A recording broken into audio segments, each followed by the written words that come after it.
darkness, knowledge emerges. They tell you it's a gift.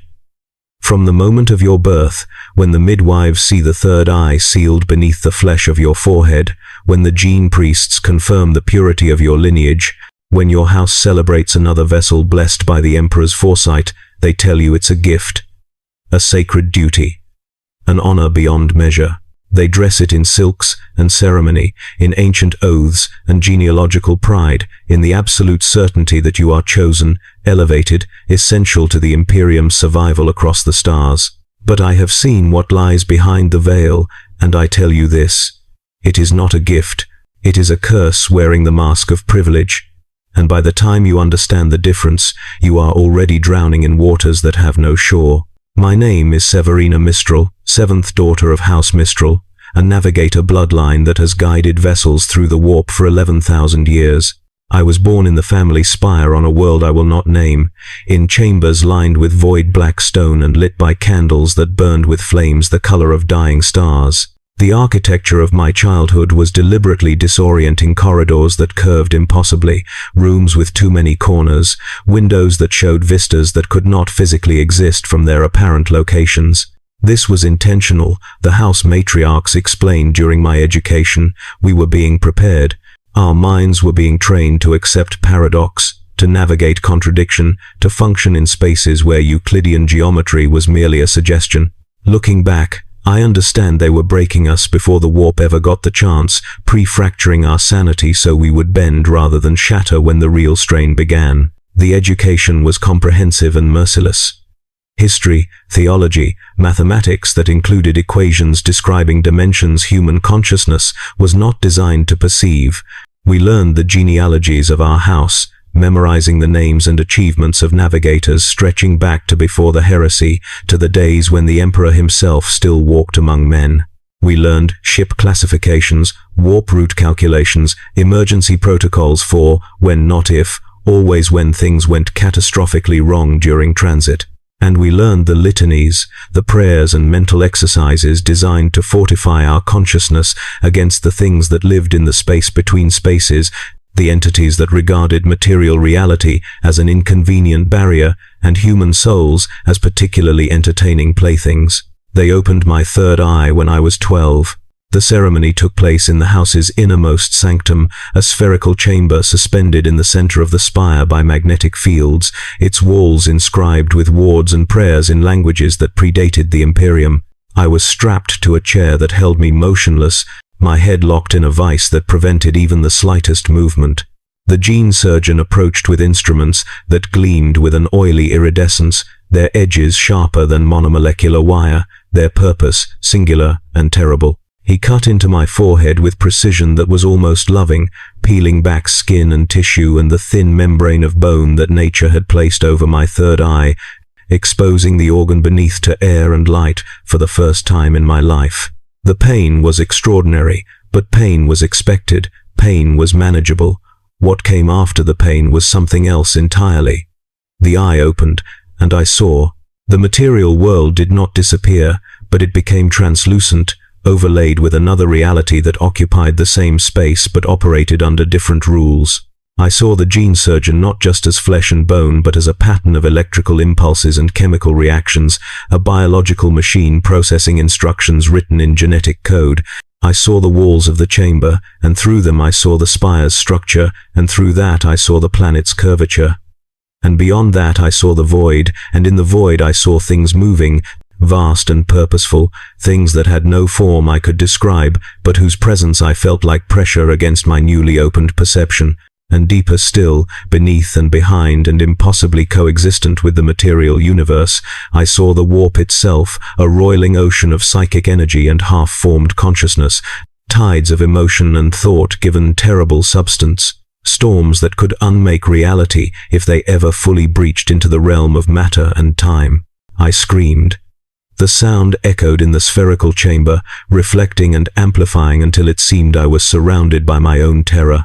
The gene surgeon placed something cool and metallic over my third eye, a protective lens that filtered and limited its sight, reducing the overwhelming flood of perception to something approaching manageable. The relief was immediate and insufficient. I had seen behind the curtain. I had glimpsed the truth that the Imperium's theology spent 10,000 years obfuscating with ritual and dogma and comforting lies.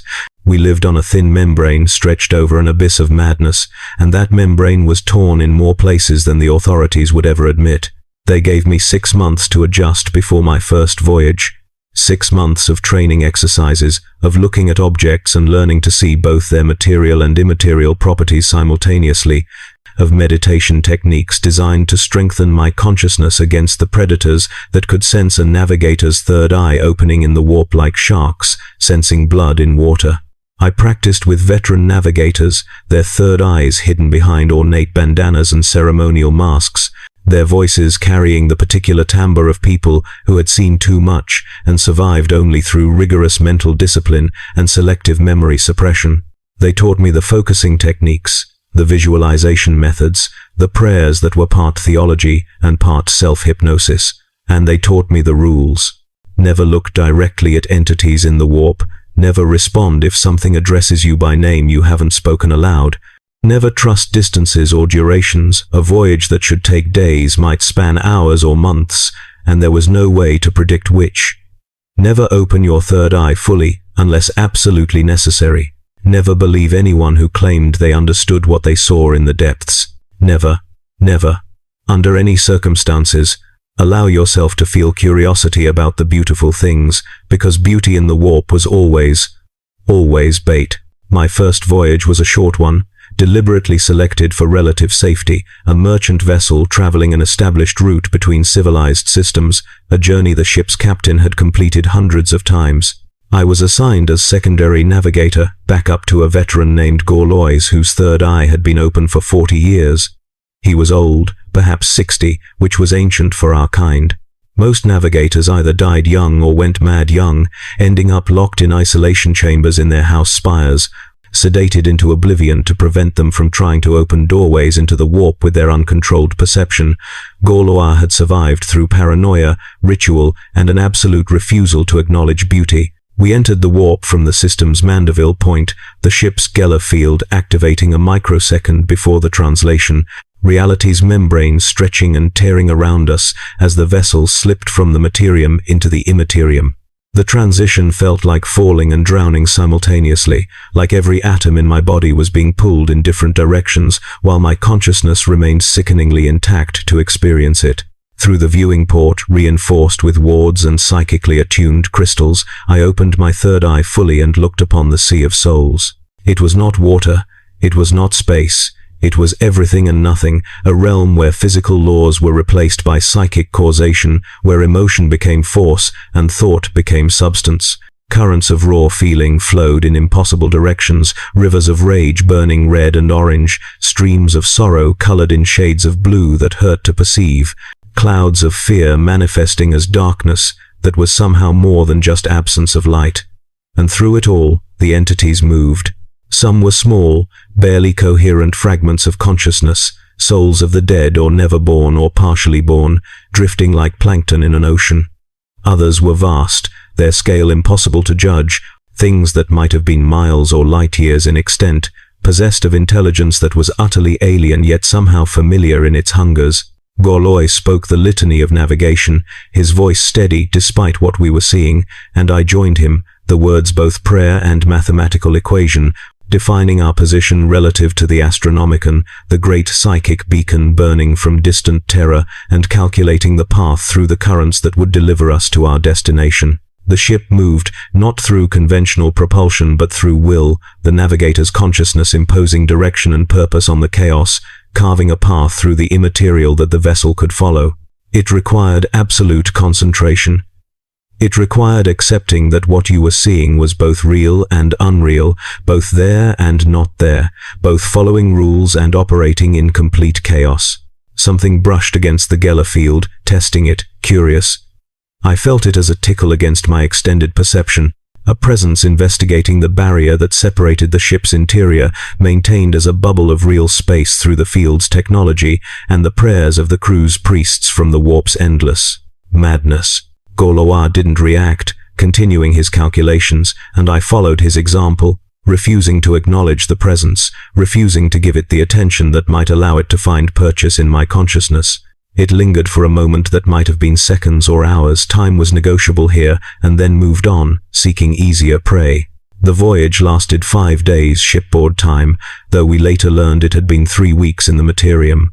We translated back into real space at our destination system without incident. The merchant captain was pleased. The cargo was delivered on schedule by his reckoning, and I stood in the Navigator's blister, the armored viewing chamber that protruded from the ship's hull, and vomited until my stomach cramped and my throat burned, my body trying to purge something that wasn't physical, that lived now in my consciousness and could never be expelled.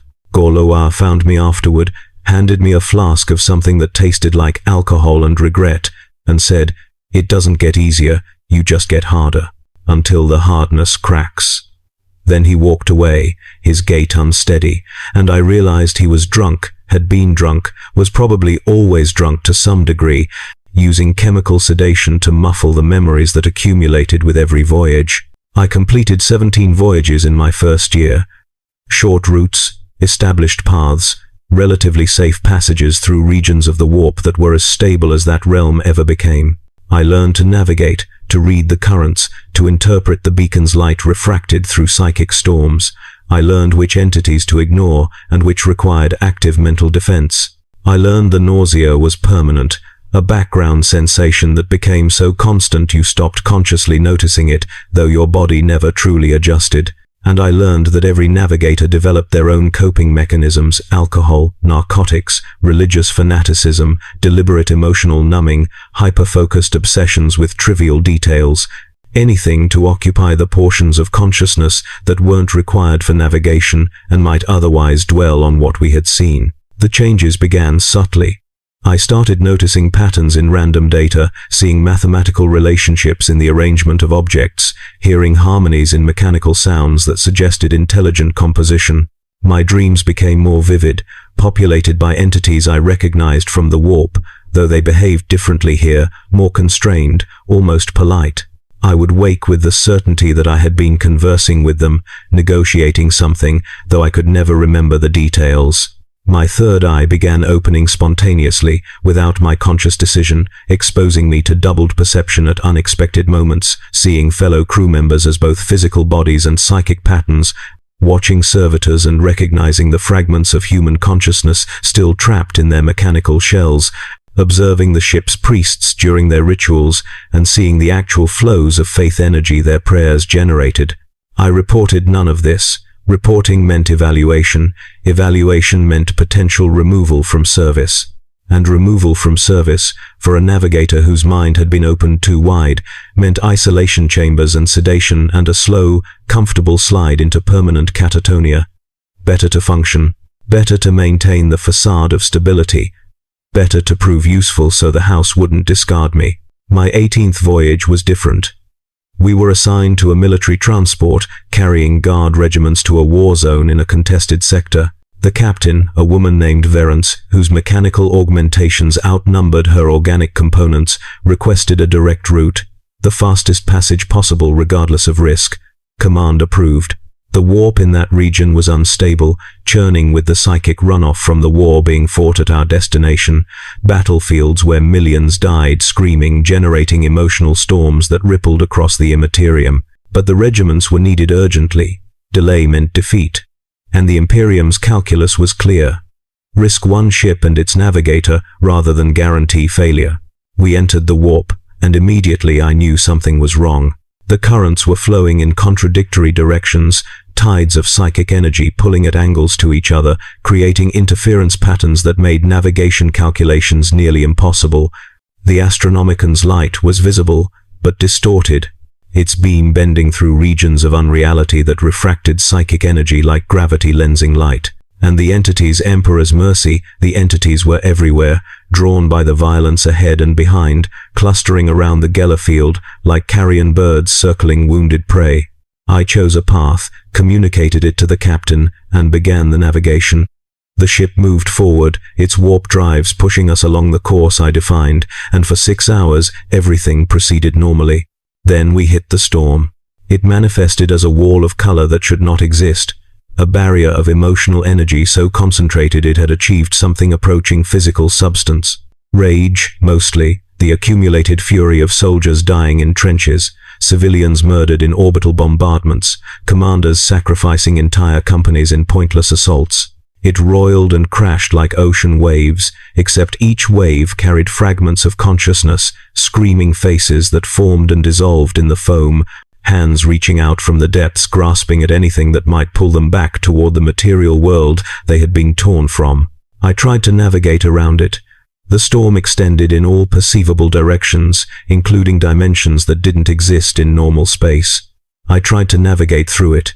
The Geller field began flickering, the bubble of reality protecting us growing thin, translucent, weak points appearing where the storm's pressure found flaws in the technology's perfection. Captain Verance demanded status updates over the Vox, her synthesized voice crackling with interference. I told her we were attempting to find passage. I did not tell her I could see things pressing against the Geller field, feel their hunger radiating through the barrier, hear them calling my name, my actual name, Severina, spoken in voices that included my dead mother, my childhood tutors, my house matriarch trying to trick me into responding, into acknowledging them, into giving them the invitation they needed to breach our defenses. The passage took 3 days. 3 days of constant navigation, of refusing sleep because closing your physical eyes while your third eye remained open created blind spots in your perception that entities could exploit, of ignoring the voices, of calculating and recalculating course corrections as the storm shifted and evolved around us.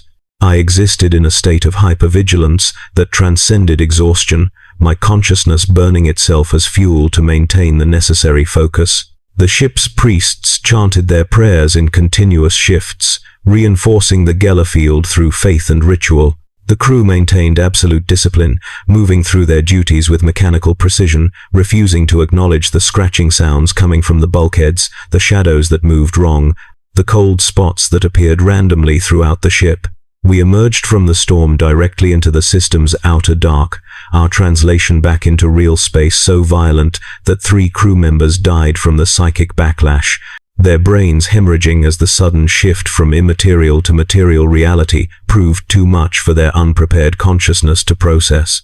The guard regiments arrived intact, combat-ready, delivered on schedule.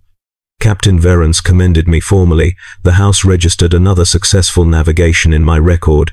I spent the next week in my cabin, sedated, my third eye bandaged shut, my mind frantically trying to process the 3 days in the storm, and I realized something had changed.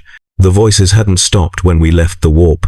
They were quieter, more distant, but they were still there, whispering at the edges of my perception, speaking in languages I shouldn't understand but somehow did.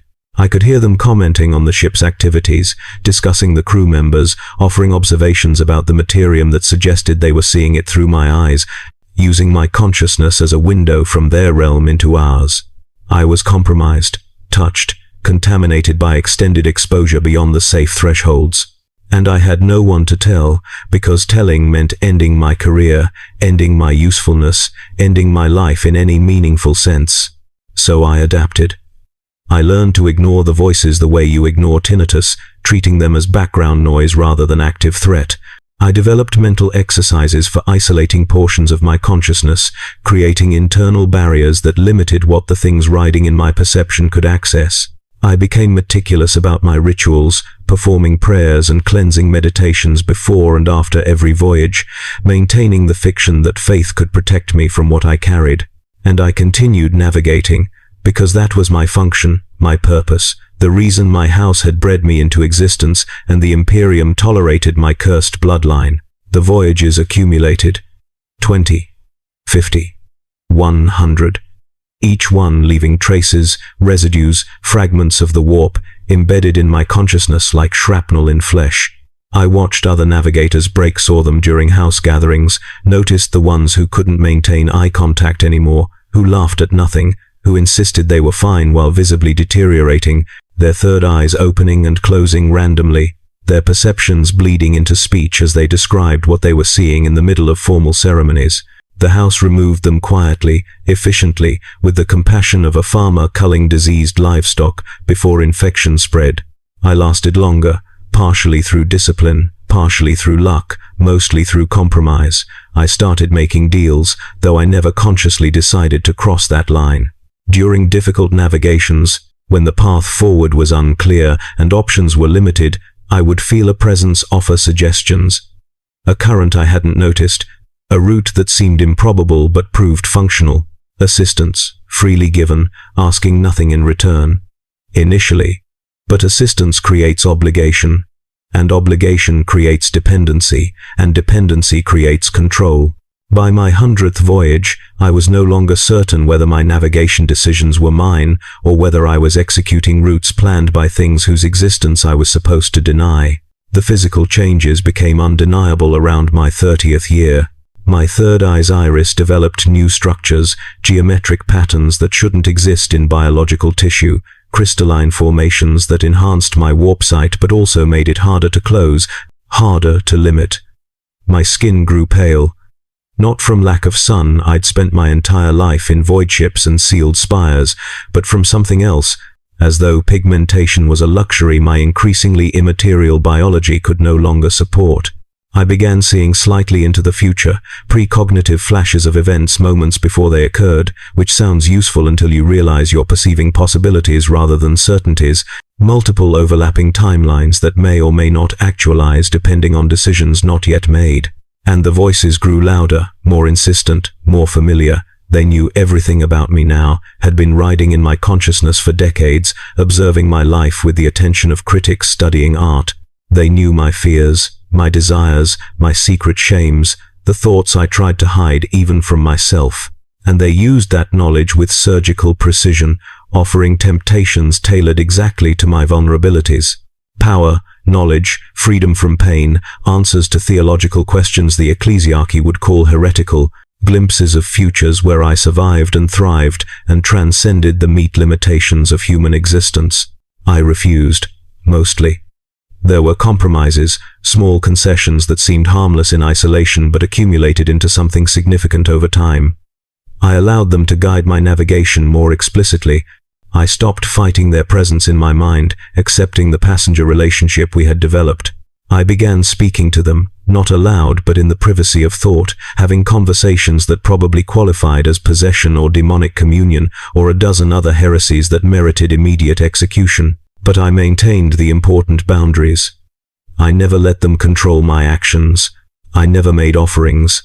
I never agreed to any explicit pacts. I was cooperating, not serving. Partnership, not worship. I was in control. I believed that until the voyage to the outer reaches, until the mission that finally broke me completely, the assignment was a long-range explorer, pushing into regions beyond the Imperium's established borders, seeking new systems to exploit, new worlds to bring into compliance, new resources to feed the endless war. Our ship was equipped for year-long deployments, its crew selected for psychological stability and political reliability. I was assigned as primary navigator, with no backup, a testament to my house's confidence in my abilities and the expendable nature of the mission. If we found anything valuable, the rewards would be significant. If we disappeared, well, exploration was always risky. And my house had other daughters. The voyage out took 6 months, hopping between systems, refueling at orbital stations, pushing further from Terra and the Astronomican's light. That light was our compass, our reference point, the psychic beacon that made warp navigation possible across galactic distances. As we moved further from the source, it grew dimmer, more difficult to perceive, harder to use as an anchor. Navigation became more art than science, more intuition than calculation, and the entities in the warp grew stranger, less familiar, types I'd never encountered before because they didn't exist in the regions closer to Terra where the Emperor's light kept them at bay. We reached our target region, conducted surveys, identified 3 potentially valuable systems, and began the return voyage. That's when everything collapsed. The Astronomican went dark. Not dimmed, not obscured, gone. Completely, utterly, impossibly absent. One moment it was there, a beacon of psychic light visible across the warp, and the next moment there was nothing, a void where the light had been, a hole in reality that suggested the unthinkable, that something had happened to Terra, or to the beacon, or to the Emperor himself whose power sustained it. Without the beacon, we were lost, no reference point, no navigation anchor, no way to calculate routes back to known space. We were adrift in the warp, a bubble of reality floating in an ocean of madness, the Geller field protecting us from immediate dissolution, but offering no solution to our fundamental problem. We didn't know which direction led home.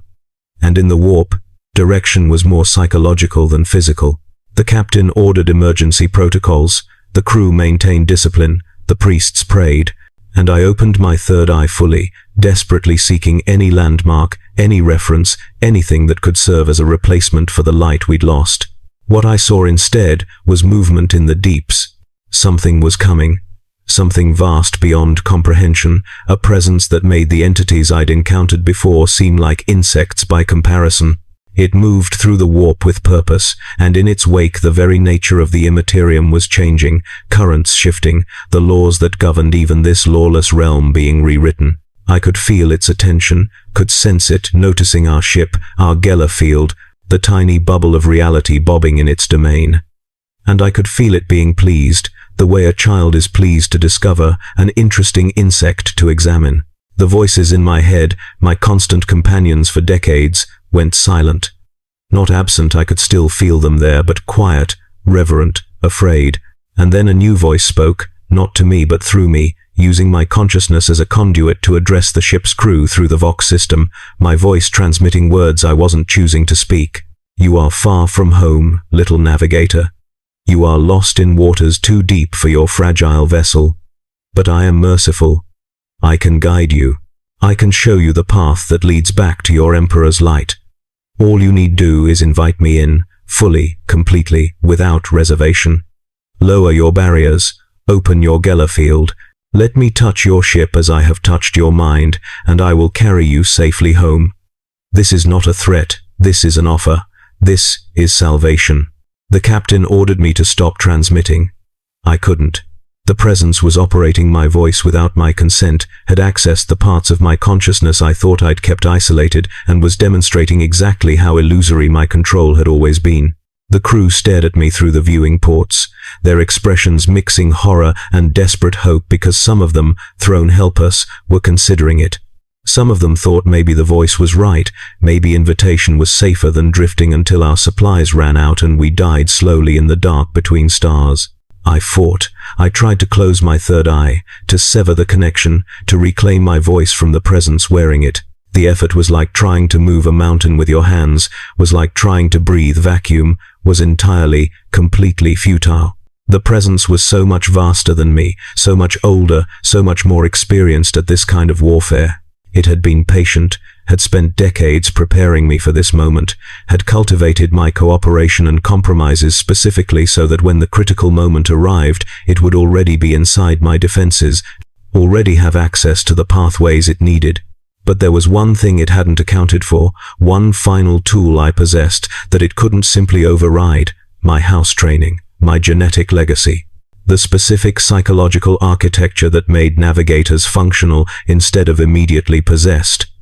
We were built to resist, even at the cost of our sanity and lives. We were weapons designed to destroy ourselves rather than be turned against the Imperium. I triggered the fail-safes. Mental kill switches encoded in the prayers I'd memorized as a child, meditation techniques that weren't about focus but about controlled mental dissolution, ways to burn out portions of your own consciousness, to deny enemy access. The pain was indescribable. It was setting fire to your own mind, was cutting away pieces of your identity, was choosing oblivion over compromise. But it worked. The presence screamed, not in sound but in psychic force that made the entire ship shudder, and it withdrew, ejecting itself from my consciousness to avoid being dragged down into the dissolution I was initiating. The last thing I remember clearly was the captain's voice, ordering medical teams to the Navigator's blister, was the realization that the Astronomicon was visible again. It had never actually disappeared. The presence had simply been blinding me to it, was the understanding that I had won, but the victory was Pyrrhic because I had destroyed myself in the process. I woke up months later in my house's medical facility. The voyage had been completed successfully. The ship had returned. The captain had filed reports commending my actions and recommending my immediate retirement on medical grounds. My house accepted the recommendation. I was now a liability, a compromised navigator, too damaged to trust with future voyages but too valuable to simply execute. So they gave me an honorable discharge, a stipend, and quarters in the house spire where I could live out my remaining years in comfortable isolation. The voices never stopped. They're with me still, quieter now, respectful of the boundaries I burned into my consciousness, but present. I see the warp constantly. My third eye no longer capable of fully closing, my perception permanently doubled. The material world is translucent. I see through walls, through people, through time itself in fragmented glimpses. I am trapped between realms, neither fully material nor immaterial, a living ghost haunting my own existence. They tell you it's a gift, this navigator's sight, this third eye that lets you see beyond the veil. But I have seen what lies behind that veil, have felt it looking back, have carried fragments of it in my consciousness for decades. And I tell you this, with whatever authority my suffering grants, it is not a gift. It is a curse we bear because someone must, because the Imperium requires it, because humanity's spread across the stars demands sacrifice from those unlucky enough to be born with the right genetic mutations. We are not blessed. We are martyred slowly. Across decades and centuries, one voyage at a time, one compromise at a time, one piece of ourselves at a time. The warp touches everyone who looks upon it. But for navigators, for those of us bred to stare directly into the abyss as occupation and duty, the touch goes deeper. It rewrites you from the inside. It hollows you out and fills the empty spaces with itself. And by the time you realize what's happened, it's far too late to do anything but maintain the fiction of control while you slowly dissolve into the thing you were supposed to be navigating. I survived. By the metrics my house uses, I am a success story. A navigator who served for decades and retired with sanity mostly intact, with no major incidents, with numerous commendations for exceptional navigation under difficult conditions. But I know the truth. I know what I carry. I know what I've become. And when I hear new navigators, young ones with their third eyes freshly opened, talking about honor and duty and sacred gifts, I want to warn them. I want to explain what's really waiting for them in the warp's depths. What bargains they'll eventually make, what compromises they'll accept, because the alternative is failure and death. But I don't. House law forbids it. And besides, what would be the point? They'll learn, they'll understand. They'll feel the first touch, subtle and patient, and they'll make the same choices I did because there are no other choices to make. We are navigators, we are warp-touched, we are the Imperium's eyes in the darkness between stars, and we are damned. Every one of us, from the moment our third eye opens until the moment we die or go mad or become something that was never human to begin with. They tell you it's a gift. I tell you to run. But you won't, because you can't, because you were bred for this, and the alternative is servitor conversion or execution, and at least as a navigator you die with honors. At least they'll remember your name. At least it means something, this slow dissolution, this gradual transformation, this horrible gift that keeps on giving long after you've begged it to stop. The voices are whispering again. They want me to look deeper, to open my eye wider, to see more clearly. They promise understanding, they promise peace. They promise that the pain stops when you finally surrender completely. I am still refusing, mostly, for now. But I can feel my resistance eroding, can feel the boundaries weakening, can sense the inevitable conclusion approaching like a warp storm on the horizon, and I know, with the terrible certainty that navigators develop, that one day I will stop refusing. One day I will look directly at the beautiful things. One day I will accept the invitation, and on that day I will finally understand what it means to be truly warp-touched, and it will be too late for warnings or regrets or prayers. The only question is whether that day comes before or after my death. I am no longer certain there's a difference.